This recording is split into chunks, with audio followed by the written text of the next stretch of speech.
Hello guys, कैसे हो आप लोग। तो आज हम निकल गए हैं कहीं घूमने और कुछ खाने पीने के लिए। और मेरे साथ है मेरी मम्मी और दीक्षा, वान्या और सपना। तो हम जा रहे थे पैदल पैदल कुछ ढूंढते हुए कि कहाँ पे कुछ बढ़िया सा कुछ खाने को मिलेगा। और दीक्षा और सपना वान्या को छेड़ते हुए और उसके साथ खेलते हुए जा रहे थे। और वान्या आधी नींदों में थी, कह रही थी ये मैं कहाँ आ गई हूँ, ये मुझे कहाँ ले आए हैं। और ये मम्मी है मेरी, ये सपना है, वो दीक्षा है। और हम थे सागरपुर में। देखिए बीकानेर स्वीट है यहाँ पर, स्कूल की बस। फाइनली फिर बहुत देर भटकने के बाद हमें एक दुकान दिखी थी जहाँ पर बहुत फेमस कचौड़ी और समोसे ब्रेड पकोड़े मिलते हैं। तो हमने वहाँ पे वो सब खाया, एंजॉय किया। और वान्या बस टुकुर टुकुर देख रही थी कि कैसे चारों के चारों अपना पेट भर रहे हैं और मुझे कोई पूछ भी नहीं रहा है। लेकिन हमारी बेटी बहुत प्यारी है, हंस रही थी। फिर वहाँ से खा पी के हम चले गए थे गांधी मार्केट, जहाँ से हमने आइसक्रीम वगैरह ली। और हम फिर आइसक्रीम खाते खाते वापसी घर की तरफ निकल गए। हमने सोचा हम थोड़ा पैदल पैदल वॉक करते हुए जाएंगे, पतले भी हो जाएंगे हम। आइसक्रीम एंजॉय करते करते हम चलते चले गए। और आज धूप भी बहुत अच्छी थी, तो हम विटामिन डी लेते हुए अपने घर की तरफ चल रहे थे। और यहाँ पर दीक्षा वान्या को लेके जा रही थी और उससे बातें कर रही थी। और हम उसे बाय करवाना चाह रहे थे पर वो बाय नहीं कर रही थी, तो दीक्षा हमारा बच्चा लेके भाग गई एकदम से। और फिर वान्या बाय करने लगी कि मैं तो चली मासी के साथ, bye bye bye bye.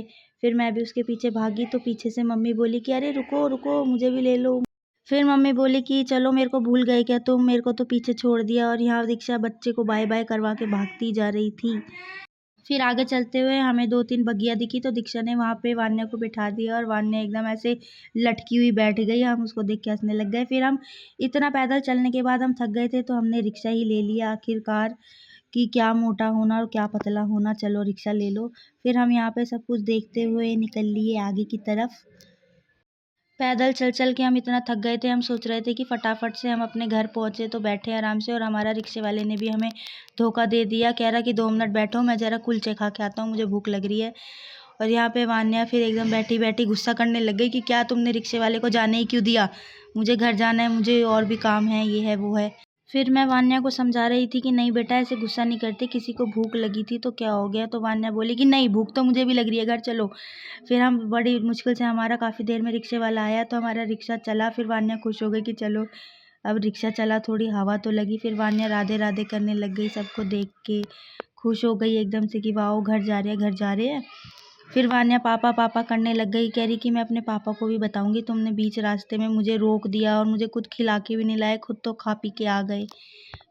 Vanya फिर हमारी शिकायत करने के लिए अपने पापा को फ़ोन मिलाने लग गई कि, और गुस्सा करने लग गई कि पापा को सब बताऊंगी कि तुम कैसे हो, खुद खा पी के आ गए और मुझे गर्मी में कुछ खिलाया भी नहीं, ऐसे ही घुमा दिया। और बेखामती में फालतू में सबसे बाय बाय करवा रहे हैं, जबकि मैं किसी को जानती भी नहीं हूँ। फिर हम पहुँच गए वापस अपने घर।